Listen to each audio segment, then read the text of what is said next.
Բարև ձեզ, Պապ Թագավորն ապրել է մեզանից 1651 տարի առաջ, բայց նրա պատմությունը, պատմության դասերը, փիլիսոփայությունը մինչ օրս հանգիստ չի տալիս ոչ միայն պատմաբաններին, այլև տարբեր ժամանակների քաղաքական գործիչներին ու քաղաքական ռեժիմներին։ Մեր պատմության ընթացքում Պապի պատմությունը մի քանի անգամ փաթեթավորվել ու ծառայեցվել է որպես գաղափարախոսական գործիք։ Վերջին ամենաթարմ օրինակները խորհրդային տարիների փաթեթավորումն է, երբ հակաեկեղեցական քաղաքականության համատեքստում օգտագործվում էր Պապի կերպարը եւ նաեւ մեր օրերում, երբ Պապի կերպարը փորձ է արվում վերաիմաստավորել եւ օգտագործվում է ներկայիս աշխարհաքաղաքական ու քաղաքակրթական աշխարհընկալումների համատեքստում։ Պապ Արշակունի արքայի մասին մեր այսօրվա թողարկումը հիմնված է բացառապես փաստերի ու փաստարկների վրա։ Ընդհանրապես Պապի մասին գոյություն ունի ընդամենը 3 սկզբնաղբյուր՝ հայ պատմիչներ Մովսես Խորենացի ու Փավստոս Բուզանդ եւ հռոմեացի պատմիչ Ամիանոս Մարկելինոս։ Այլ աղբյուրներ գոյություն չունեն։ Հենց այս աղբյուրների հիման վրա էլ պատրաստել ենք այս թողարկումը, որպեսզի հասկանանք ով էր իրականում Պապը, ինչ իրավիճակում իջավ պատմության թատերաբեմ, ինչ փորձեց անել, ինչպես հեռացավ կյանքից, ինչ թողեց իրենից հետո եւ ի վերջո որոնք են Պապ Թագավորի կյանքի ու գործունեության պատմության դասերը։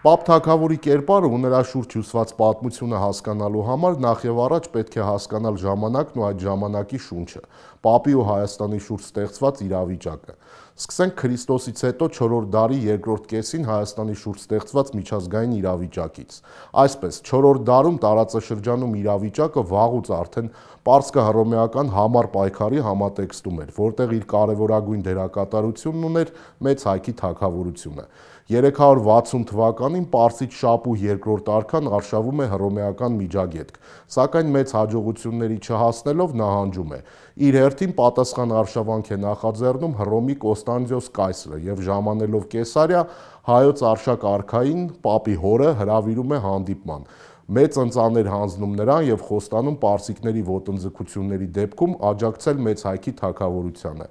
Այս պահից սկսված հայոց արքան վերածվում է Շապու երկրորդի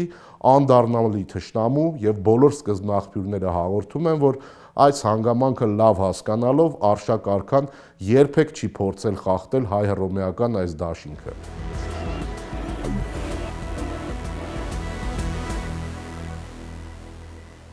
Մեկ տարի անց Կոստանդիոս կայսրը Եդեսիայում մահանում է։ Հռոմի կայսր է դառնում Հուլիանոսը, որին թագադրման արդիվ շնորհավորելու համար բազմաթիվ այլ երկրների ներկայացուցիչների շարքում եղել են նաև հայոց թագավորության ներկայացուցիչները։ Հուլիանոս կայսրը շարունակում է իր նախորդի քաղաքականությունն ու մեծ արշավանք ձեռնարկում Պարսկաստանի դեմ, նպատակ ունենալով գրավել ընդհուպ Տիզբոնը, այդ ժամանակ պարսիկների քաղաքական ու գաղափարական կենտրոնը։ Սակայն արշավանքն առանձնապես հաջող չի ընթանում եւ հռոմեական բանակի նահանջի ճանապարհին պարսիկների հետ մարտերից մեկում վիրավորված Հուլիանոս կայսրը 363 թվականի հունվարին մահանում է։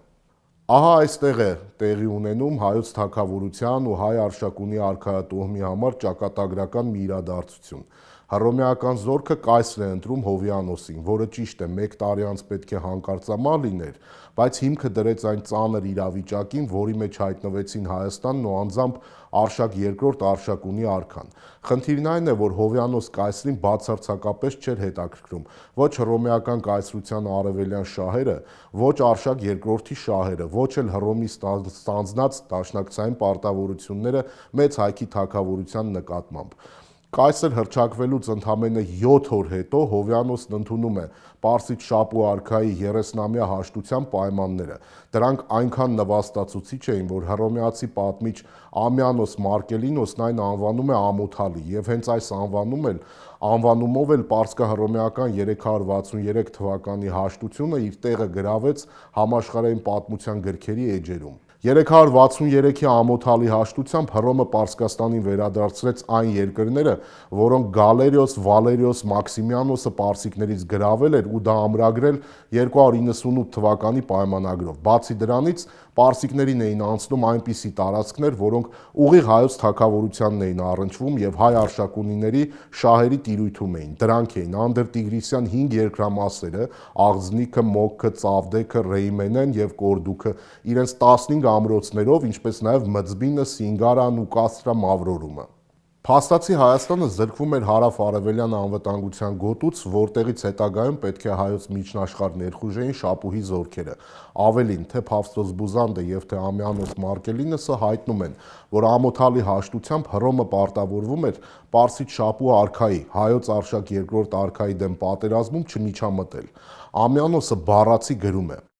Պայմանագրում արվեց շատ ավելի ծանր ուխտազանց մի հավելում, ըստ որի այդ համաձայնությունից հետո ընդդեմ պարսիկների այլևս չպիտի օգնություն տրվեր մեր մշտական եւ հավատարիմ բարեկամ Արշակին, եթե նա այդ մեզանից խնդրելու լինի։ Փաստացի 363 թվականի ամոթալի հաշտությունը այդ ժամանակվա գլխավոր երկու գերտերություններից մեկը Հռոմը պարսիկների հետ կնքեց մեծապես Հայաստանի հաշվին ու իր դաշնակից հայոց արքային մենակ թողեց այդ ժամանակվա երկրորդ գերտերության Պարսկաստանի ռազմական ներխուժման դեմ։ Այդ ներխուժումն իրեն երկար սպասել չտվեց։ Ամոթալի հաշտության ստորագրումից 1 տարի անց Հովյանոս կայսրը մահացավ, ինչից անմիջապես հետո Շապու արքայի զորքերը հարձակվեցին Մեծ Հայքի թագավորության վրա։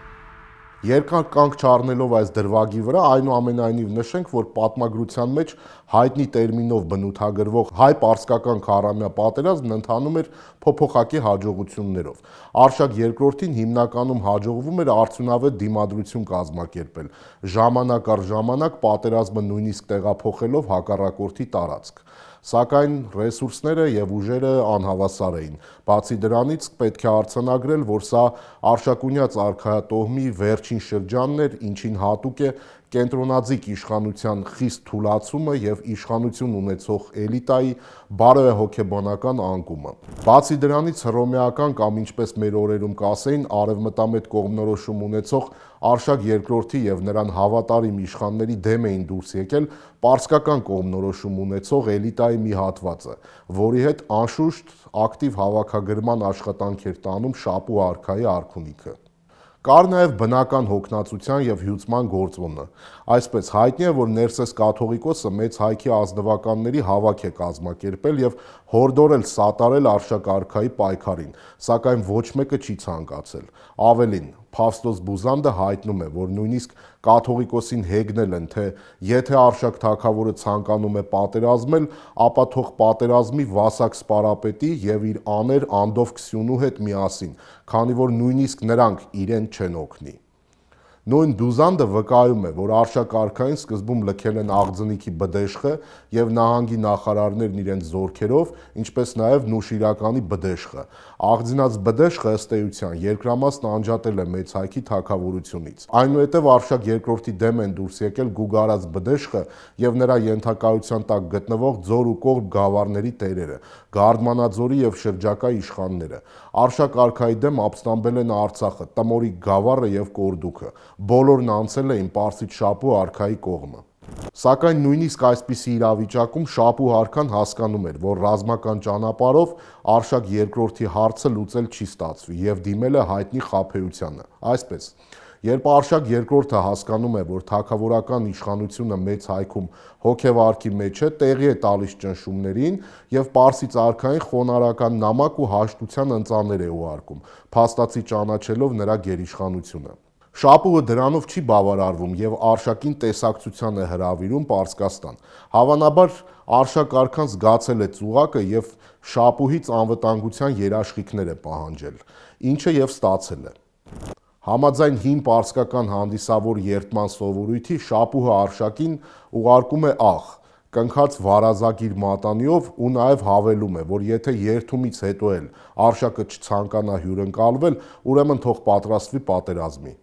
Արշակ արքան սպարապետ Վասակ Մամիկոնյանի հետ մեկնում է Պարսկաստան, որտեղ եւ Քրիստոսից հետո 368 թվականին շղթայվում է եւ ցմահ բանտարկվում Խուժաստանի Անդմնշ բերդում, որը հայտնի է նաեւ Անհուշ անունով։ Ինչ վերաբերվում է Վասակ սպարապետին, ապա այս քաջ զորավարից պարսկական արքունիքն այնքան էր բառի բուն իմաստով վառված, որ շապուի հրամանով նրան մորթազերծ են անում եւ նրա խրտվիլակն ուղարկում Անհուշ բերդի այն խուցը, որտեղ բանտարկված էր Արշակ II Արշակունի արքան, եւ երբ հայոց արքան պարսկական բանտում էր, իսկ սպարապետը սպանված, շապու արքան ձեռնամուխ է լինում մեծ հայքի թագավորության վերջնական ռազմակալման փորձին։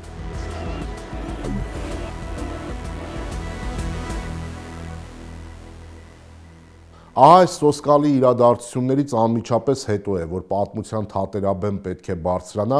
տակավին երիտասարդ, կարելի է ասել նույնիսկ պատանի պապը։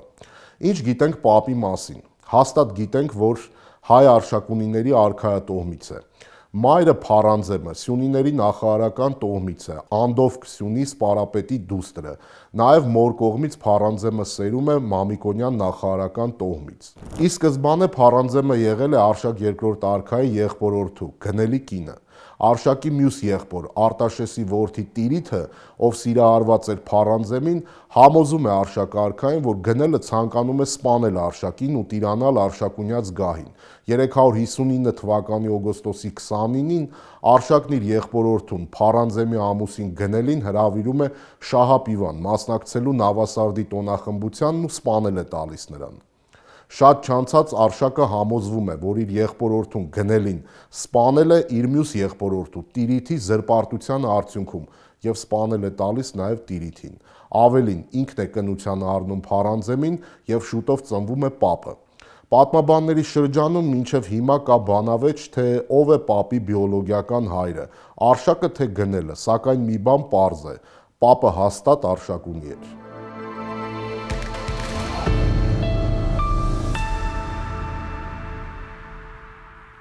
Ճիշտ է, մենք սիրում ենք մեր հին պատմությունն իդեալականացնել ու միֆականացնել, բայց պետք է արձանագրել, որ արքայական ընտանիքում ուրիշի կնոջը տիրանալու համար այս սպանությունների շարանի պատմությունը եւս մի կարևոր ցուցիչ է, որ Արշակունյաց արքայատոհմը բարոյական ու արժեքային փտախտի վերջին փուլում էր։ Այս շարքում է նաեւ եւս մի սպանության պատմություն։ Այսպես, Հռոմի կայսրը Արշակ II-ի հետ դաշինք ամրագրելու համար Արշակին ամուսնացրել էր իր մահացած եղբոր, նախկին կայսր Կոստասի նշանածի, Օլիմպիայի հետ, ով նշանավոր հռոմեացի զորավարի դուստր էր։ Այսինքն քրիստոնյա տիրակալ Արշակը փաստացի երկու կին ուներ։ Թեև ֆորմալ տեսանկյունից դժվար է նման պնդում անելը, քանզի Ներսես կաթողիկոսն այդպես էլ չէր օրհնել Արշակի ու Փարանձեմի ամուսնությունը։ Ժամանակակից հասկացությամբ Փարանձեմ ըստ Արշակ արքայի քաղաքացիական կինն էր։ Ինչն է հետաքրքիր, Օլիմպիայից ազատվելու եւ միակ ու անփոխարինելի կնոջ դերը զբաղեցնելու համար Փարանձեմը սպանում է նրան։ Ահա թե ինչ է պատմում Փավստոս Բուզանդը։ Փարանձեմը մերթ նախանձով ու օխով լցված էր դեպի Օլիմպիան եւ միջոց էր որոնում դեղերով նրան սպանելու, բայց չկարողացավ հնարք գտնել, որովհետեւ Օլիմպիան շատ զգույշ էր իր անձին, նամանավանդ կերակուրների եւ ըմպելիքների մեջ։ Նա ուտում էր միայն իր նաժիշտների պատրաստած կերակուրը եւ խմում էր նրանց մեկնած գինին։ Անորեն Փարանձեմը իրեն դավակից դարձրեց Մրճունիկ անունով մեկին, որ այն ժամանակ արքունական պալատի երեց էր։ Տերունական սուրբ եւ աստվածային մարմնի, այսինքն հաղորդության հացի հետ խառնեցին մահվան դեղը եւ Մրճունիկ անունով երեցը եկեղեցում Օլիմպիա տիկնոջը տվեց այդ մահաբեր հաղորդությունը եւ սպանեց։ Ահա այսպիսին էր Արշակունյաց արքայատոհմի վերջին շրջանի պալատական բարքերը, եւ ժամանակի շունչն ու պատմական կերպարներին հասկանալու համար պետք է անպայման հաշվի առնել նաեւ այս հանգամանքը։ Ինչևէ, Արշակ արքայի ձերբակալությունը եւ Վասակ սպարապետի սպանությունը Հայաստանում ծանր իրավիճակ էին ստեղծել։ Փաստացի հռոմեական կողմնորոշում ունեցող էլիտայի այդ հատվածը գլխատված էր, եւ պարսկական զորքերն առանց լուրջ դիմադրության սկսեցին ասպատակել երկիրը։ Միաժամանակ նախարարները փոխանակ դիմադրելու ապավինել էին իրենց բերդերի ու ամրոցների անառիկությանը։ Շապուհ երկրորդը Ալանավոզան զորավարի միջոցով պահանջում է, որպիսի աչքի ընկնող իշխաններն ու Փարանձեմը ներկայանան իր արքունիքին։ Մովսես Խորենացու վկայությամբ պարսկական ճնշմանը տեղի տալով նույնիսկ Արշակ արքան էր Պարսկաստանից նամակ գրել ու պահանջել Փարանձեմից ներկայանալ արքունիք։ Սակայն նախարարները, համախմբելով իրենց ուժերը, կարելի ասել վերջին ուժերը, կարողանում են մեծ հայքի թագավորության տարածքից վտարել Ալանավոզանի զորքերը, միաժամանակ իրենց ընտանիքների հետ միասին մեծամասամբ տեղափոխվում եւ ապաստան են գտնում հռոմեական կայսրության տարածքում։ Միայնակ մնացած Փարանձեմն արքունական 11 հազարանոց բանակով ամրանում է Արշակունյաց գավառի արտագերս ամրոցում։ Նրա վերջին հույսը Հռոմն էր։ Հայ նախարարները Մուշեղ Մամիկոնյանի գլխավորությամբ օգնության էին դիմել Հռոմին եւ սպասում էին օգնական ուժերի։ Ահա այս ծանրագույն իրավիճակում է, որ հռոմեական արքունիքում պահվող երիտասարդ թագաժառանգ Պապին Վաղես կայսրն օժանդակ հռոմեական բանակային ուժերով ուղարկում է Հայաստան։ Իր հերթին ստանալով լուրը, որ Փարանձեմն արքունական զորքով ամրացել է արտագերսում, իսկ հռոմեացիները երիտասարդ թագաժառանգին ուղարկել են Հայաստան, Շապուհ երկրորդը 368 թվականին իր կողմն անցած հայ նախարարներ Գլակի ու Արտավանի ղեկավարությամբ պարսկական զորքն ուղարկում է Հայաստան, գրավելու արտագերս ամրոցը, որտեղ պատսպարված էին Փարանձեմը ու Հռոմից Հայաստան ժամանած Պապը։ Այստեղ մի հետաքրքիր իրադարձություն է տեղի ունենում։ Գլակն ու Արտավանը մտնում են արտագերս, բանակցելու, որ պաշտպանները հանձնվեն։ Սակայն պարսիկների կողմն անցած այս հայ ազնվականները հիմա էլ անցնում են արտագերսի պաշտպանների կողմը եւ դուրս գալով ամրոցից հաղորդում են, թե արտագերսի պաշտպանները 2 օր են խնդրել հանձնվելու համար։ Արդյունքում հակահարձակման որևէ նախադրյալ բացառող պարսկական բանակը կորցնում է զգոնությունը եւ արտագերսում պատսպարված հայոց արքունական զորքի գիշերային հարձակման զոհն է դառնում։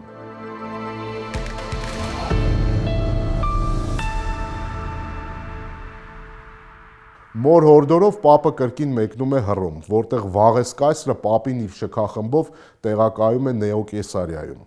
Միաժամանակ Փարանձեմի գլխավոր խորհրդականներ դարձած Գլակն ու Արտավանը Վաղես կայսեր մոտ պատվիրակություն են ուղարկում, խնդրելով շուտապույտ Պապին հայոց թագավոր կարգել եւ օգնական զորքով ուղարկել Հայաստան։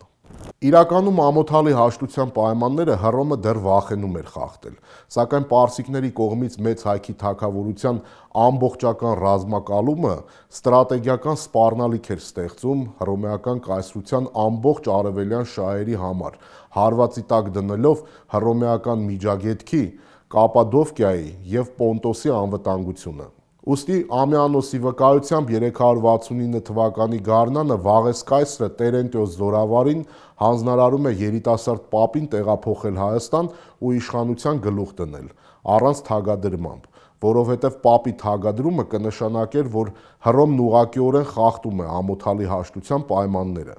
Եվ երբ Շապուհը կրկին ներխուժում է Հայաստան, Պապը Գլակ եւ Արտավան նախարարների հետ փախչում է Խախտյաց լեռներ եւ 5 ամիս անցկացնում այնտեղ։ Հասկանալով, որ ձմռան շրջանում հնարավոր չի լինելու ձեռք գցել դժվարամատչելի վայրերում պատսպարված Պապին, Շապուհ երկրորդը Զիկ եւ Կարեն զորավարներին հրամայում է կենտրոնանալ Փարանձեմի ուղղությամբ, ով նորից ամրացել էր արտագերս ամրոցում։ Մինչև արտագերսը պաշարված էր, պարսկական բանակը Փավսլոս Բուզանդի վկայությամբ գրավում եւ հիմնովին կողոպտում է Արտաշատը, Վաղարշապատը, Երվանդաշատը, Զարեհավանը, Զարիշատը, Վանն ու Նախիջևանը եւ խոշոր քաղաքների բնակչությանը բռնագաղթի է ենթարկում։ Արտագերսի երկրորդ պաշարում ըստ Ամիանոսի տևել է 14 ամիս։ Մի քանի անգամ Պապը մարդկանց է ուղարկել արտագերս ու մորը խնդրել անձնատուր չլինել, քանի որ սպասվում էր հռոմեական օգնական բանակի ժամանումը։ Բայց այդպես էլ օգնությունը տեղ չի հասնում եւ հավանաբար 369 թվականի դեկտեմբերին արտագերսն ընկնում է։ Ըստ աղբյուրների պարսիկների կողմից պաշարված արտագերսի անկման հիմնական պատճառը համաճարակն էր, որը հնձել էր ոչ միայն հայոց արքունական բանակի շարքերը, այլև ամրոցում պատսպարված քաղաքացիական բնակչությանը։ Պարսիկների ձեռքն են ընկնում Արշակունյաց արքունի գանձերն ու Փարանձեմը, ում ուղարկում են Պարսկաստան եւ անձամբ Շապուհի հրամանով անարգում, այնուհետև տանջամահ են անում։ Այնուամենայնիվ, պարսկական զորքերի վայրագությունները Հայաստանում անհետևանք չեն մնացել, թե ներհայկական եւ թե արտաքին տեսանկյունից։ Ճիշտ է, 363-ի ամոթալի հաշտությունը Պարսից արքունիքը մեկնաբանում էր որպես ձեռքերի ազատություն Հայաստանում, սակայն հռոմեական կայսրությունն էլ չէր պատրաստվում մեծ հայկն ամբողջությամբ դնել պարսիկների զոհասեղանին, ամոթալի հաշտությունն ընկալելով որպես արշակին չօգնելու, բայց ոչ Հայաստանի նվաճմանը չխանգարելու պարտավորություն։ 376 թվականին գոթերին հաղթելուց հետո Վաղես կայսրը Արիենթոս Կոմսի հրամանատարությամբ զորախումբ է ուղարկում Հայաստան, կարգադրելով հայոց գահ բարձրացնել երիտասարդ թագաժառանգ Պապին ու պաշտպանել մեծ հայքը պարսիկների հարձակումներից։ 375 գահ բարձրանալուց անմիջապես հետո տեղի ունեցած դեպքը փայլուն ներկայացնում է Պապ թագավորի անփորձ ու արկածախնդիր էությունը։ Հռոմեացիների ուղիղ ռազմական միջամտությամբ, կարելի է ասել հռոմեական սրերի վրա հայտնվելով հայոց գահին, Պապը փորձում է գաղտնի կապեր հաստատել իր հորն ու մորը անարգած ու սպանած Շապու II հետ եւ որպես բանակցությունների հաջող ընթացքի լավ հիմք գլխատել է տալիս Գլակին ու Արտավանին, այն հայ նախարարներին, որոնք Արտագերսի առաջին պաշարման ժամանակ լքել էին Շապուհին ու անցել Փարանձեմի կողմը, որոնք աղերսագրեր էին ուղարկում Հռոմի կայսրին, խնդրելով հայոց թագավոր կարգել Պապին ու զորքով պաշտպանել Պապի իշխանությունը, որոնք Պապի հետ միասին ամիսներ շարունակ զրկանքներ էին կրել Խախտյաց լեռներով։ Ամյանոսի վկայությամբ Պապը նրանց գլուխներն ուղարկում է Շապուհին, ի նշան իր հպատակության։ Ակադեմիկոս Մանանդյանն այս դրվագը փորձում է բացատրել Պապի հռոմեական քաղաքականությունից, նույն ինքը ամոթալի հաշտությունից հիասթափված լինելու հանգամանքով։ Իբրև թե պարսիկների հետ լեզու գտնելու միակ ձևը Շապուհի անձնական թշնամիներ Գլակին ու Արտավանին զոհաբերելն էր։ Այս մոտեցումը դժվար է քննադատության դիմանում, քանզի Պապին գահ էին բարձրացրել հենց հռոմեական լեգիոնները, որոնց Հայաստանի տարածքում ներկայությունն այդ պահին միակ երաշխիքն էր, որ Պապն ընդհանրապես կենդանի կմնա։ Եվ ինչպես ցույց է տալիս հետագա իրադարձությունների ընթացքը, Շապու արքային արված Պապի այս արյունալի ժեստը որևէ ազդեցություն չունեցավ պարսկական ծրագրերի վրա։ Վահան Մամիկոնյանի ու Մերուժան Արծրունու գլխավորությամբ Շապուի հսկայական բանակը շուտով ներխուժեց մեծ հայքի միջնաշխարհ։ Ըստ էության 370 թվականի այս իրադարձությունները կարելի է դիտարկել նաև մեծ հայքում քաղաքացիական պատերազմի համատեքստում։ Քաղաքացիական պատերազմ, որտեղ մի կողմից պարսկական կողմնորոշում ունեցող հայ մեծամեծերն են Մերուժան Արծրունու գլխավորությամբ, մյուս կողմում հռոմեական կողմնորոշում ունեցող էլիտան է, երիտասարդ արքա Պապի գլխավորությամբ։ Այս ամենին գումարվել էր նաև կրոնական գործոնը, այսպես զրադաշտականություն ընդունած Մերուժան Արծրունին եւ Վահան Մամիկոնյանը Պարսից Զիկ եւ Կարեն զորավարների հետ միասին հետևողականորեն ավիրում էին եկեղեցիներն ու հալածում քրիստոնյաներին, փորձելով Հայաստանի գրավյալ տարածքներում զրադաշտականություն հաստատել։ Պարսիկների կողմն անցած կրոնափող հայ նախարարներն աչքի էին ընկնում նաև սարսափելի դաժանությամբ։ Հայտնի է, որ Զարեհավանի արական սեռի բնակչությանը նրանք փղակող անել են տվել, իսկ կանանց ու երեխաներին ցցի են հանել։ Նույն Վահան Մամիկոնյանի եւ Մերուժան Արծրունու հրամանով Վան քաղաքի միջնաբերդի բարձր աշտարակից կախաղան է բարձրացվել Ռշտունյաց տիկին Համազասպուհի Մամիկոնյանը, ով հրաժարվել էր ունենալ քրիստոնեական հավատքն ու զրադաշտականություն ընդունել։ Իդեպ սա Ռաֆու հայտնի Սամվելը վեպի այդ նույն Վահան Մամիկոնյանն է, որին որպես դավաճան ի վերջո սպանեց իր որդին Սամվելը։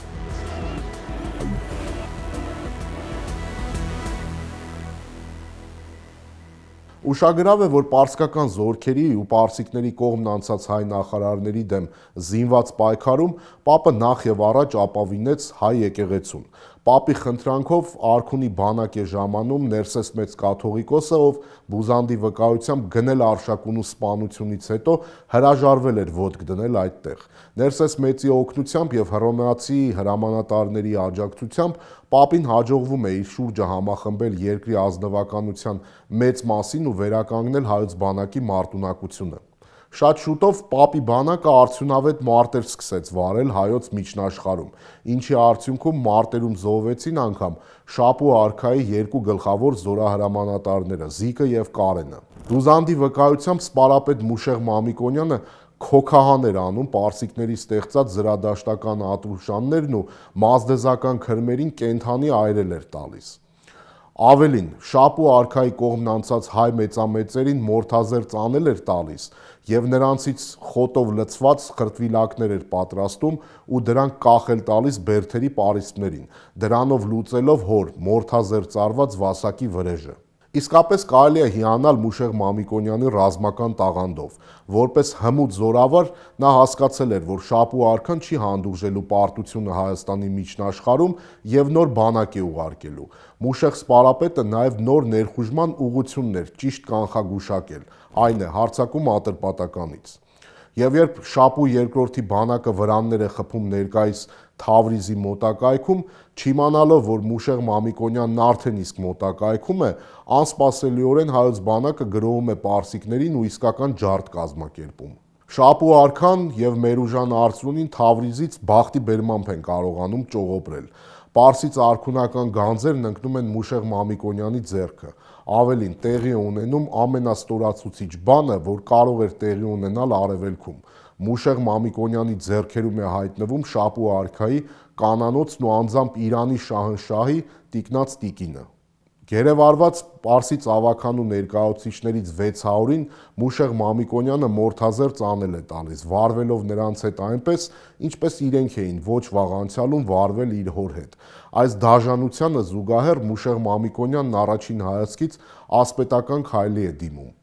Շապուհին է վերադարձնում նրա կանանոցը։ Այս քայլը թերևս առաջին անգամն էր, որ ի ցույց էր դնում հանգամանքը։ Պապ թագավորի արքունիքում, այսպես ասած, սարշալույսները խաղաղ չէին, ու հայկական բարձրագույն էլիտայի շրջանում իշխանության համար պայքար էր ընթանում։ Եվ եթե պարսկամետ Մերուժան Արծրունի զենքը ձեռքին էր պայքարում Արշակունյաց արքայատոհմի դեմ, ապա սպարապետ Մուշեղ Մամիկոնյանը փաստացի տակից էր գործում եւ իր ստրատեգիական քաղաքական հաշվարկներում չափազանց քողարկված էր։ Խնդիրն այն է, որ Մուշեղ Մամիկոնյանը կանանոցը Շապուհին էր վերադարձրել առանց պապի հետ քննարկելու, ինչը վաղ միջնադարյան Հայաստանում կենտրոնաձիգ իշխանության սկզբունքների ակնհայտ ու կոպիտ խախտում էր։ Մուշեղ Մամիկոնյանը ոչ միայն թագավորին ու նրա ունեցած իշխանությունն էր անտեսել, այլև հանուն իր հեռուն գնացող անձնական ծրագրերի ամբողջ թագավորության շահն էր անտեսել։ Բանն այն է, որ հայոց սպարապետը չէր կարող չիմանալ, որ Շապու արքայի կանանոցի վերադարձը հայ-պարսկական հարաբերություններում դիվանագիտական առևտրի լավագույն միջոցն էր, որ երկրի երեսին կարող էր լինել։ Մուշեղ Մամիկոնյանը չէր կարող չիմանալ, որ հանուն իր կանանոցի վերադարձի Շապուհը պատրաստ էր լինելու հայերի համար առավել շահեկան հաշտություն կնքել, ինչպես դա եղել էր 297 թվականին, երբ Ոսխայի ճակատամարտում Պարսից Ներսե արքայի կանանոցը գերեվարվել էր, ու հանուն կանանոցի վերադարձի Ներսե արքան պարտադրված հաշտության էր գնացել։ Ամենայն հավանականությամբ վերադարձնելով կանանոցը Շապուհին, Մուշեղ Մամիկոնյանը ցանկանում էր բարելավել իր իսկ հորը անարգանքով ու դաժանաբար սպանած Շապուհի հետ անձնական հարաբերությունները։ Եվ սա մի պարզ ապացույց է, որ ավաղ երիտասարդ պապը հայոց էլիտայի շրջանում չուներ այն հեղինակությունը եւ այն կշիռը, որը կստիպեր հայոց սպարապետի նման առանցքային գործչին գոնե թե պատերազմական իրավիճակում չունենալ քաղաքական հավակնություններ եւ հեռուն գնացող ծրագրեր։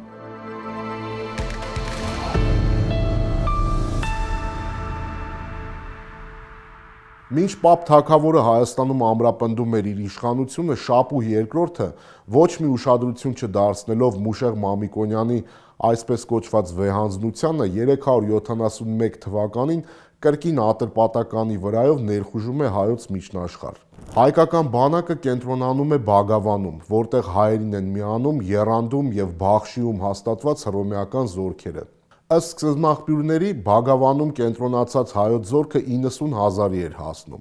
Ուշագրավ է, որ երբ երկու հակամարտող բանակները Ձիրավի դաշտում մոտենում են ճակատամարտի, Պապը նույնպես զինվում է եւ պատրաստվում մարտի դաշտ դուրս գալ, սակայն հռոմեական զորավար Տերենտիոսը թույլ չի տալիս նրան։ Այս դրվագը մի կողմից վկայում է, որ Պապը իրոք քաջ էր, երիտասարդ ու տաքարյուն էր, մյուս կողմից հռոմեացիները չափազանց կարևորում էին նրա անձը։ Իդեպ Փավստոս Բուզանդի վկայությամբ Պապը չէր վստահում Մուշեղ Մամիկոնյանին եւ չէր ցանկանում, որ հայոց զորքը ձիրավի ճակատամարտում ղեկավարի Մուշեղը, սակայն տեղի է տալիս Ներսես Մեծ կաթողիկոսի համառ հորդորներին եւ համաձայնվում է, որ ճակատամարտում հայկական բանակն առաջնորդի Մուշեղ Մամիկոնյանը, իսկ ինքը Ներսես կաթողիկոսի հետ միասին բարձրանում է Նպարտ լեռը, այնտեղից հետևելու ճակատամարտի ընթացքին։ Չափազանց կարևոր նշանակություն ունեցող ձիրավի ճակատամարտում հայ-հռոմեական բանակին հաջողվում է հաղթանակել պարսկական բանակին, որը նահանջում է Ատրպատական։ Ուշագրավ է, որ սպարապետ Մուշեղ Մամիկոնյանը մարտի դաշտում կարողանում է գերեվարել Շապուհի դաշնակից Աղվանից արքա Ուրհայրին, սակայն ազատ է արձակում, հետագայում Պապի մոտ արդարանալով, թե թագակրին սպանելու իրավունք ինքը չունի, որովհետև թագավորները Պապի ընկերներն են։ Այս դրվագը ևս մեկ կարևոր ապացույց է, որ Մուշեղ Մամիկոնյանը հեռուն գնացող ծրագրեր ուներ եւ ցանկանում էր հարևան երկրների տիրակալների հետ անձնական լավ հարաբերություններ կառուցել։ 371 թվականի ձիրավի ճակատամարտը հետաքրքիր է նաև մեկ այլ չափազանց կարևոր դրվագով։ Համաձայն հայոց պատմահայր Մովսես Խորենացու, Սմբատ Բագրատունի ասպետը ձիրավի ճակատամարտից հետո պարտված պարսկական զորքի նահանջի ժամանակ Կոգովտի եղեգնուտներում փախուստի ժամանակ ձերբակալում, այնուհետև մահապատժի է ենթարկում Մերուժան Արծրունուն։ Խորենացին գրում է, որ Սմբատ Բագրատունի իշխանը Մերուժան Արծրունու գլխին դրել է շիկացած երկաթից պսակ եւ ասել. «Քեզ պսակում եմ Մերուժան, որովհետև դու ձգտում էիր հայոց վրա թագավորելու, եւ իմ ասպետիս պարտքն է քեզ պսակել իմ հայրենի իշխանության կարգով»։ Ամյանոսի հաղորդմամբ թե հայ-հռոմեական եւ թե պարսկական բանակները ձիրավի ճակատամարտից հետո զերծ էին մնում վճռական գործողություններից, քանի որ հռոմեացիները ձևացնում էին, թե հավատարիմ են 363 թվականի ամոթալի հաշտությանը, իսկ պարսիկները դեռ ուշքի չէին գալիս վերջին պարտություններից։ Ըստ երևույթին զինադադարի նման մի համաձայնություն է եղել, ինչից հետո Շապուհը վերադարձել է Տիզբոն ձմեռելու։ Ի հակառակ Ամյանոսի, Բուզանդը հաղորդում է, որ ձիրավի ճակատամարտից հետո պատերազմը դեռ տևական ժամանակ շարունակվել է, եւ երբ Շապուհ II-ը փորձել է Հայաստան ներխուժել Գանձակի կողմից, ապա հայոց 30 հազարանոց բանակն ու Տրայանոս զորավարի ղեկավարած հռոմեական օժանդակ ուժերը Գանձակի մոտ ճակատամարտ են տվել ու գլխովին ջախջախել Պարսից բանակը, իսկ Շապուհը մի կերպ է ճողոպրել մարտի դաշտից ու վերադարձել Պարսկաստան։ Եվ այս իրադարձություններից հետո է վրա հասնում զինադադարը, ինչը թույլ է տալիս Պապի սպարապետ Մուշեղ Մամիկոնյանին փոթորիկի նման անցնել մեծ հայքի ամբողջ տարածքով մեկ ու ճնշել դեռևս Արշակ II արքայի դեմ ապստամբություն բարձրացրած եւ պարսիկների կողմն անցած հայ իշխաններին։ Մուշեղը գործել է արդյունավետ, բայց եւ չափազանց դաժան եղանակով։ Մուշեղ սպարապետն այդ կերպ մեծ հայքի թագավորությանը միացրեց Արցախը, Կասպքը, Փայտակարան քաղաքով, Աղձնիքը, Մեծ Ծոպքը, Անգեղատունը եւ Անձիտը։ Հետաքրքիր է, որ Արցախը հանձնվեց Սյունած նախարարական ընտանիքի կրտսեր ճյուղին, ինչի պատճառով իշխանական տունը ստացավ Սյունած II, իսկ երկրամասը Փոքր Սյունիք անվանումը։ Մուշեղ Մամիկոնյանը նաև հարևան Վիրքից եւ Աղվանից թագավորություններից վերադարձրեց այն տարածքները, որոնք խառնակ ժամանակների հանգամանքից օգտվելով հարևաններն այսպես ասած իրենցով էին արել։ Փավստոս Բուզանդն իր սիրած հերոս Մուշեղ Մամիկոնյանի մասին խոսելիս գրում է, թե նա հավատարմորեն ծառայում էր թագավորությանը, պատերազմներ էր մղում եւ թույլ չէր տալիս, որ թեկուզ մի կորու չափ հող խլվի մեծ հայքից, եւ որ կռվում էր քրիստոնեական հավատքի համար ու հավատարմորեն ծառայում էր Արշակունյաց տերերին, այսինքն Պապ թագավորին, մինչդեռ իրականում Մուշեղի ու Պապի հարաբերությունները գնալով լարվում էին։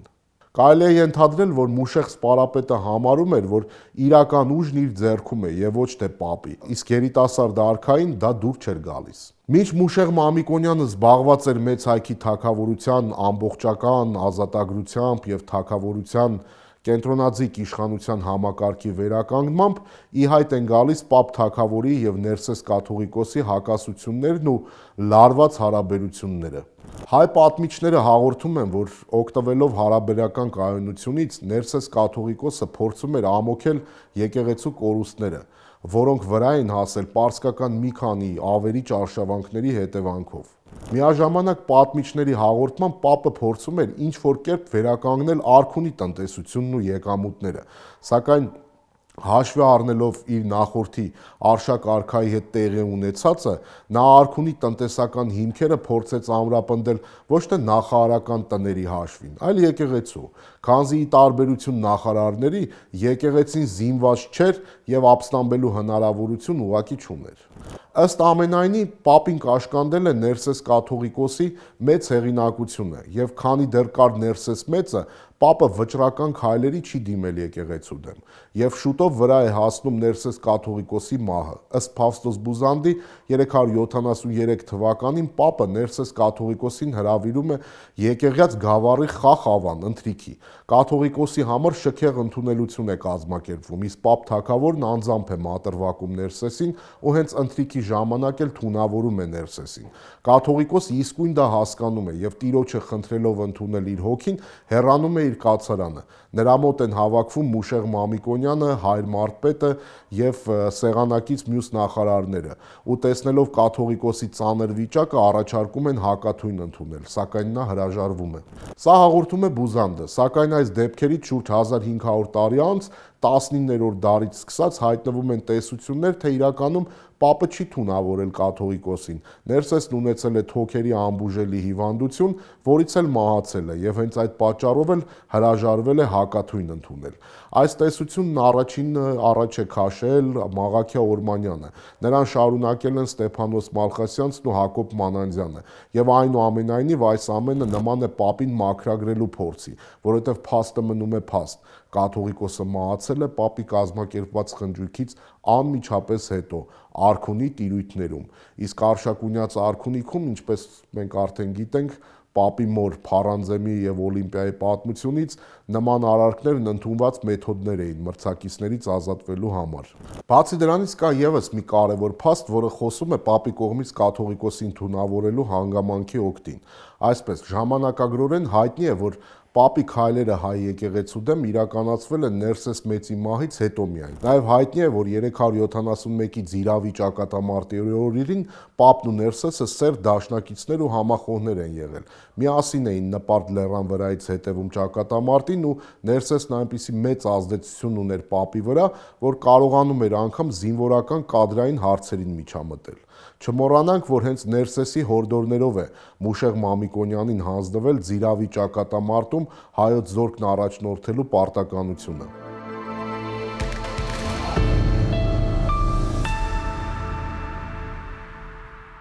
Պատմությունը լռում է, թե ինչ է տեղի ունեցել 371 եւ 373 թվականների միջակայքում, այդ երկու տարիների ընթացքում, սակայն մենք գիտենք, որ կաթողիկոսին պատվելու, ըստ էության հարաբերությունները վերականգնելու պատրվակով խնջույքի հրավիրելուց առաջ Պապն ինչ-որ բան էր արել, որի հետևանքով կաթողիկոսը նրան արգելել էր եկեղեցի մտնել, թե ինչ էր արել Պապը, որ կաթողիկոսը այդպիսի խիստ քայլի էր դիմել, հայտնի չէ։ Ինչևէ, Ներսես կաթողիկոսի մահից հետո Պապը գյուղական եկեղեցական տիրույթների զգալի մասը վերցնում է հօգուտ արքունիքի եւ որոշակիորեն սահմանափակում նաեւ գյուղական հոգեվորականության ինչ խոսք, ուռճացված իրավունքները։ Ֆեոդալական հարաբերություններում եկեղեցուն կարգելով որպես իր հիմնական մրցակից, որը չէր կարող ոչ ապստամբել, ոչ էլ կռիվ տալ արքունիքի դեմ, Պապ թագավորը փակեց Ներսես մեծի ստեղծած մենաստաններն ու կուսանոցները, ինչպես նաև աղքատների համար նախատեսված հիվանդանոցներն ու անաշխատունակների համար նախատեսված հաստատությունները։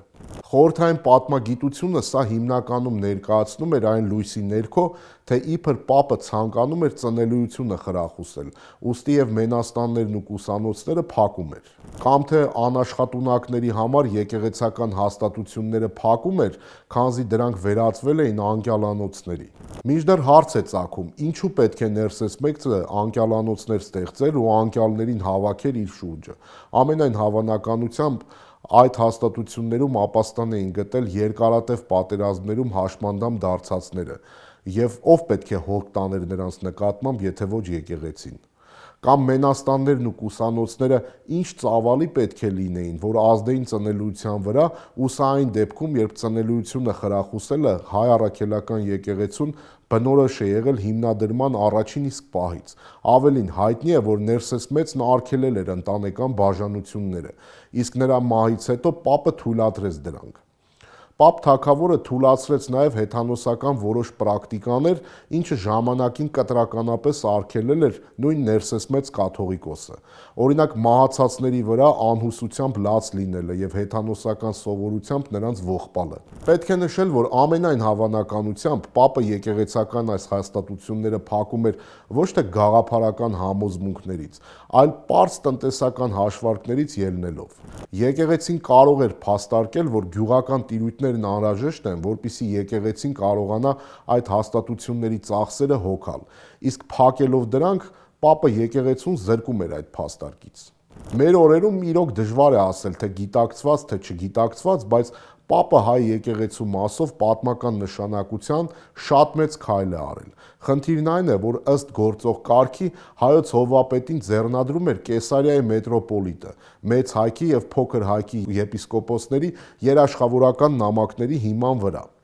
Սա ազդեցության գործիք էր հռոմեական կայսրության համար, քանզի առնվազն Փոքր Հայքի ոչ մի եպիսկոպոս ինքն իրեն հարվածի տակ չէր դնի եւ երաշխավորական նամակ չէր տա հայոց կաթողիկոսի մի թեկնածուի, որը կայսերական արքունիքի եւ Կեսարիայի միտրոպոլիտության սրտով չէր։ Համաձայն Բյուզանդի Ներսես Մեծի մահից հետո Պապ թագավորը հայրապետական աթոռին է բարձրացրել Մանասկերտի Աղբյանոսյան տոհմից Հուսիկ եպիսկոպոսին, օգտագործելով Կեսարիայի մետրոպոլիտության երկատվածությունն ու խառնակ իրավիճակը, Պապը հայոց հայրապետի ձեռնադրությունը կազմակերպում է Վաղարշապատում հայ եպիսկոպոսների ձեռքով, առանց Կեսարիա ուղարկելու։ Այդ պահից սկսած հայ առաքելական եկեղեցին բացարձակ անկախություն ստացավ օտար միջամտության փորձերից եւ դարեր շարունակ դարձավ ազգային ինքնության պահապանը եւ պետական իշխանության փոխարինողն այն ժամանակ, երբ ազգը զրկված էր պետականությունից։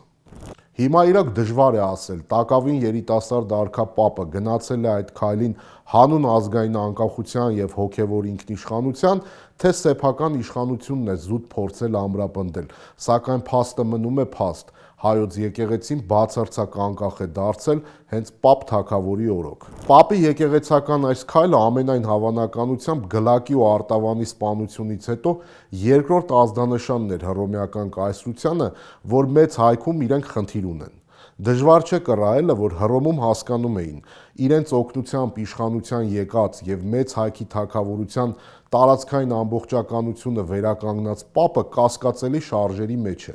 Արձանագրենք, պատմությանը հայտնի չէ, թե արդյոք Պապն այդ շրջանում շփումների մեջ էր Պարսից արքունիքի հետ, թե ոչ, բայց եւ այնպես Վաղես կայսրը անհանգստացած Պապի քաղաքականությունից տեսակցելու եւ բանակցելու պատրվակով Պապին հրավիրում է Տարսուն։ Ամիանոս Մարկելինոսի հաղորդմամբ Հայաստանում կայսերական զորքերի հրամանատար Տերենցիոսը եւ հայկական որոշ մեծամեծեր կայսեր մոտ չարախոսել էին Պապի հասցեին, ամեն անգամ կայսրին հիշեցնելով Գլակի եւ Արտավանի գլուխները շապուհին ուղարկելու եւ այդ կերպ պարսիկների հետ հարաբերություններ հաստատելու մասին։ Բացի դրանից, կայսրին համոզել էին, որ Պապը հակված է արկածախնդրության, մեծամտության եւ արտակարգ դաժան է իր հպատակների հետ, ինչի հետևանքով կարող է եւ կորցնել իշխանությունը, ինչը ճանապարհ կբացառեր Մեծ Հայքի պարսկական կողմնորոշում ունեցող էլիտայի այդ հատվածի համար։ Ամեն դեպքում պետք է նշել, որ Պապն էլ չէր վստահում հռոմեացիներին։ Այս պնդման օգտին է վկայում այն, որ նա Տարսուն է ժամանում մինչև ատամները զինված 300 հեծյալ թիկնապահների ուղեկցությամբ։ Այստեղ պարզվում է, որ նա փաստադիպ պատանդ է։ Ոչ կայսրն էր Պապի հետ հանդիպում, ոչ էլ Պապին ասում էին, թե ինչու կայսրը չի հանդիպում նրա հետ կամ երբ է տեղի ունենալու այդ հանդիպումը։ Միաժամանակ ըստ ամենայնի Պապը Հայաստանից գաղտնի տեղեկատվություն է ստանում, որ իրեն Տարսոնում պահելու են այնքան ժամանակ, մինչև որ հռոմեացիները Արշակունյաց գահի համար նոր արքա գտնեն ու թագադրեն։ Իսկ դա լավագույն դեպքում նշանակում էր, որ Պապն այլևս երբեք ոտք չէր դնելու Հայաստան, վատագույն դեպքում մահ։ Այս հանգամանքով է պայմանավորված, որ օգտվելով մթությունից Պապն իր զորախմբով դուրս է գալիս Տարսոնից եւ ընդամենը 2-օրյա վարգից հետո անցնում Եփրատ գետը։ Հռոմեացիները նույնիսկ մեկ ամբողջական լեգիոն են ուղարկում Պապի հետևից, սակայն ապարդյուն, ոչ մի կերպ չեն կարողանում խոչընդոտել Պապի վերադարձը Հայաստան։ Թերևս Տարսոնից Պապի փախուստն է վերջնականապես հռոմեական արքունիքին դրդում մտածել Պապի սպանության մասին։ Սկզբի համար Հայաստանից հետ է կանչվում Տերենտիոս զորավարն ու նրա փոխարեն ուղարկվում է Տրայանոս զորավարը, ով ըստ Ամիանոսի ամենանենգ ճանապարհով փորձում էր ձեռք բերել Պապի բարեհաճությունը։ Նույնիսկ առանց հրավերի հաճախակի հայտնվում էր հայոց թագավորի արքունիքում։ Ամենայն հավանականությամբ հռոմեացիների նախագծած արքայադավությանը մասնակից է եղել նաև հայ նախարարների մի մասը, չի բացառվում նույնիսկ սպարապետ Մուշեղ Մամիկոնյանի մասնակցությունը։ Ֆավստոս Բուզանդի եւ Մովսես Խորենացու տեքստերից առատորեն օգտված 10-րդ դարի հեղինակ Մովսես Վայոց Ձորեցին որոշակիորեն արձանագրել է, որ Պապի հակաեկեղեցական քաղաքականությունից դժգոհ նախարարները, որոնք արքային մեղադրում էին կաթողիկոսի սպանության մեջ, մտածեցին սպանել Պապին ու թագավոր կարգել քաջ Մուշեղին, որն ըստ նույն հեղինակի իբրև թե հրաժարվել է դավադրությանը մասնակցելուց։ Ինչևէ, Պապի դեմ դավադրության տեսարանը համարյա թե նույնական են ներկայացնում Ամիանոս Մարկելինոսը եւ Ֆավստոս Բուզանդը, ինչը նշանակում է, որ մենք գործ ունենք համարյա թե ճիշտ պատմական փաստի հետ։ Այն տեղի է ունեցել Քրիստոսից հետո 374 թվականի երկրորդ կեսին, երբ Պապ թագավորը բանակ է դնում Բագրևանդ գավառի Խու կոչվող դաշտում, որի հարևանությամբ տեղակայված էին հռոմեական լեգիոնները, Տրայանոս եւ Ադդե զորավարները Պապին ճաշի են հրավիրում։ Հայոց արքան մի քանի թիկնապահների եւ գնել անձևացի իշխանի ուղեկցությամբ ժամանում է հռոմեացիների ճամբար ու ոչինչ չկասկածելով զբաղեցնում է պատվո գահավորակը։ Ինչպես ներկայացնում է Ամիանոսը, Պապ թագավորի սպանության տեսարանը։ Երբ ճաշկերույթի մասնակիցներն արդեն գինովցած էին, Տրայանոսը դիտավորյալ դուրս եկավ սրահից։ Դրան հետևեց բարբարոս մի զինվորի հարձակումը Պապի վրա։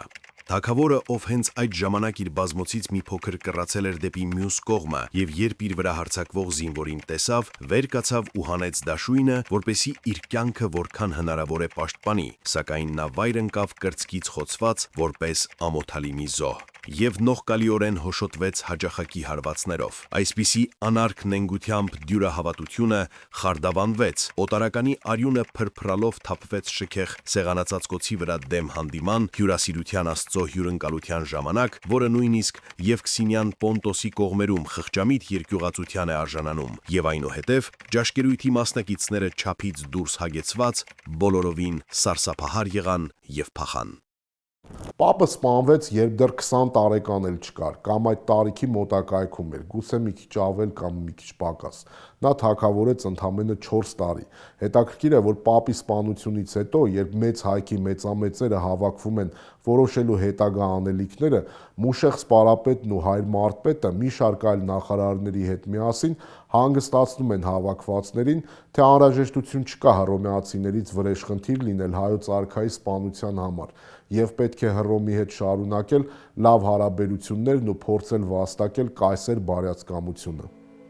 Այս փաստը ուղիղ ապացույց է, որ Արշակունյաց թագավորության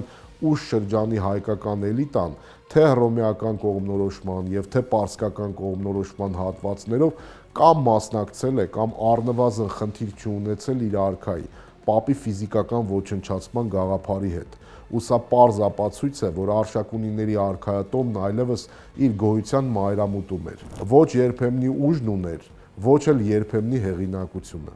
Իսկ Պապ թագավորի պատմության դասերը հետևյալն են։ Առաջին.